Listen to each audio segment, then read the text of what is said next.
Hello, Teacher JoJo.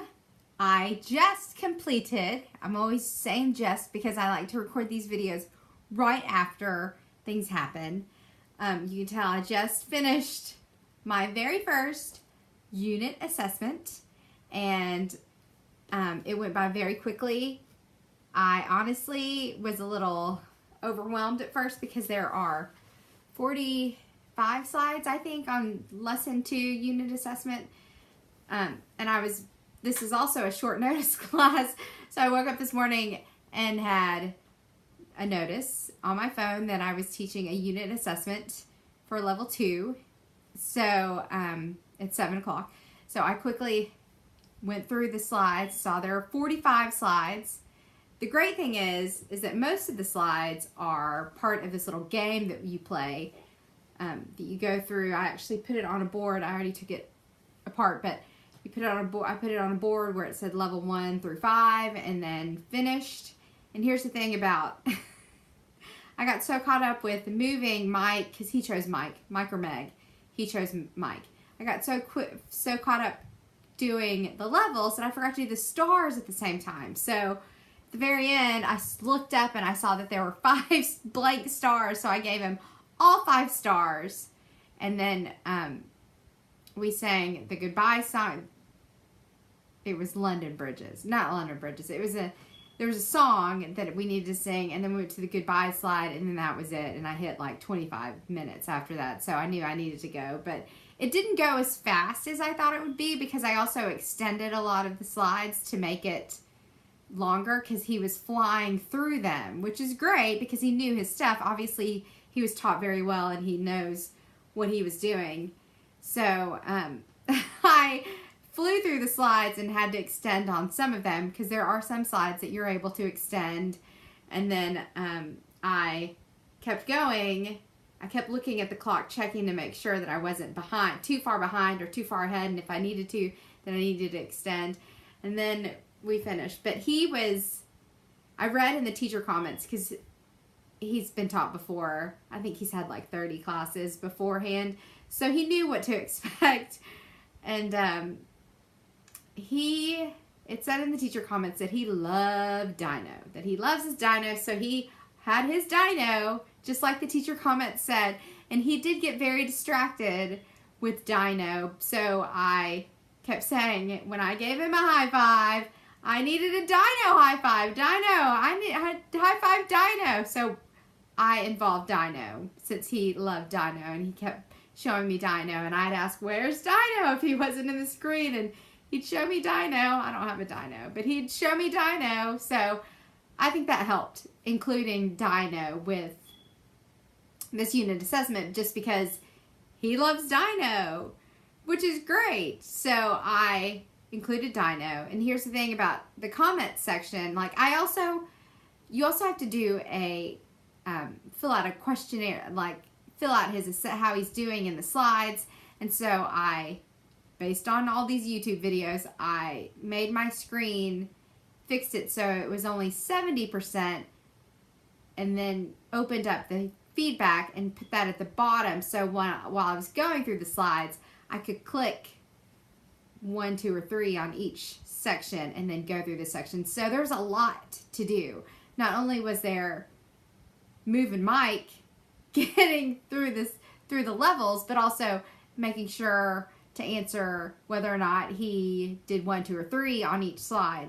So that was a lot. And then also just kind of teaching, it wasn't really teaching a lesson, but having to work through each slide also, because this isn't teaching the information, it's reviewing the information that he's learned in the prior levels. So it was a lot to do.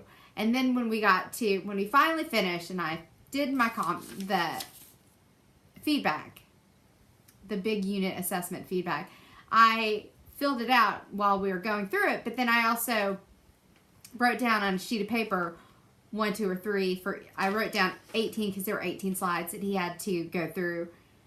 So 18 slides which were actually the lessons, and then the rest of those 43 slides maybe were part of the game, and then the project, because this is introducing his project, which is the final project due at the end.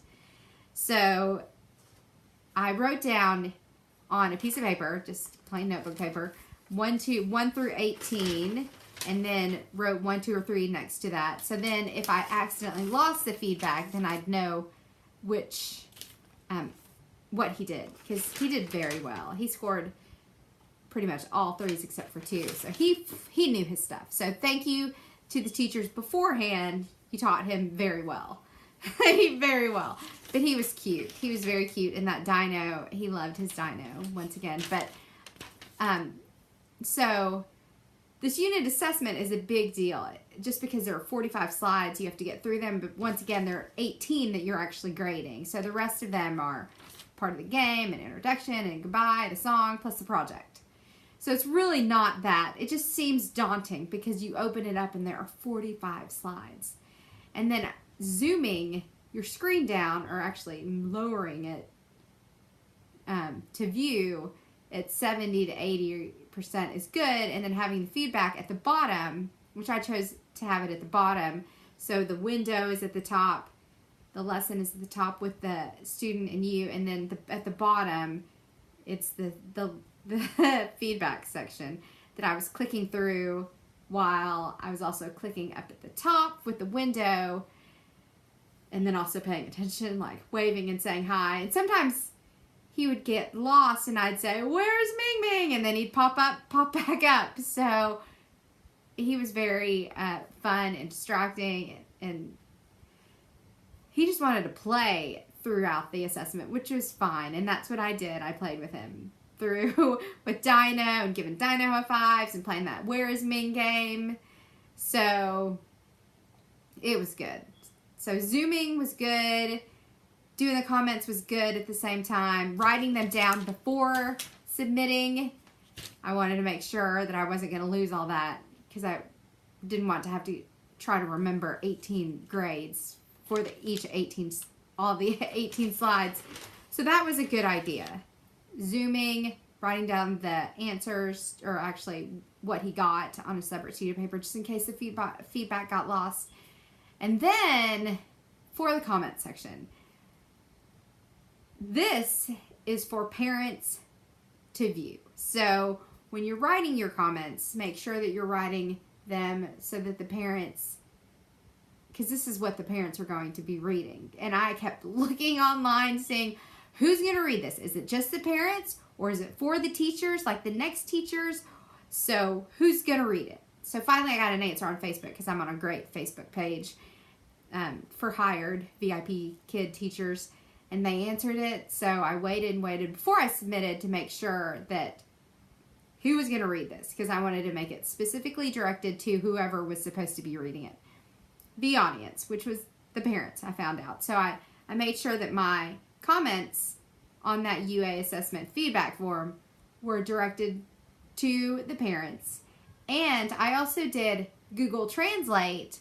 I copied and pasted. Actually, I typed out the comments in Word, copied and pasted it over to Google Translate. I put it in the English box, translated it over to Chinese Simplified, and then translated it back so that I would know exactly what the translation from Chinese would be to English. And so it was different because I used the word, the beginning I used the word, he did so well. And when it translated from Chinese back to English, it said, he did not do well. And I was like, whoa, I needed to change so to very. Or was it very to so? It was one of those words that did not have the correct meaning when it got translated back to English. So that's a good idea. Copy and paste your comments over to Google Translate, translate it to Chinese, translate it back to English so that you're getting the right English that you want it translated. You're trying to write the right comments so it'll translate correctly over to from English to Chinese to English when they're trying to read it. So that is a great idea. I saw that on some other YouTube video. So helpful. That makes such a difference because you're directing it to the parents who may not know English that well. And if they use Google Translate, you want it to say exactly what you meant. Great idea. Google Translate. So use that for sure.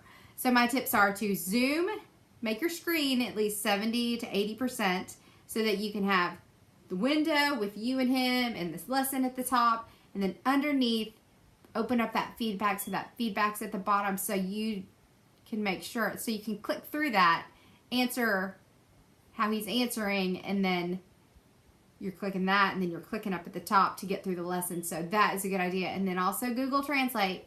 Translate those comments. Make sure those comments are directed to the parent. So translate those comments from English to Chinese and then back to English to make sure that it's the meaning that you're trying to get across is the right meaning, because you definitely want the parents to read what you really meant as opposed to something else that gets totally off, just like that whole so to very. I'm not sure which one I used. I think it was so. And I had to translate it to very to make it translate exactly what I meant in English. So that is a great idea. And then I watched a whole bunch of UA video, UA YouTube videos to make sure that I was going to do it correctly.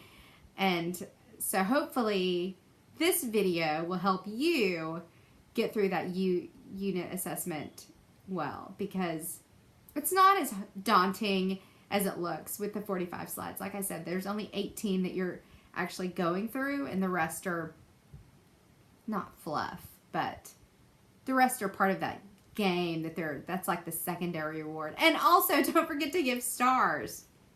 Don't forget to give stars, because that's a big deal.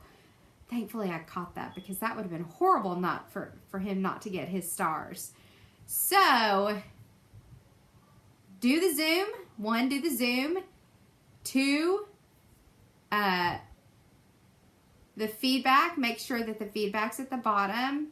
3, do Google Translate for the comments to make sure your meaning is translating correctly to them.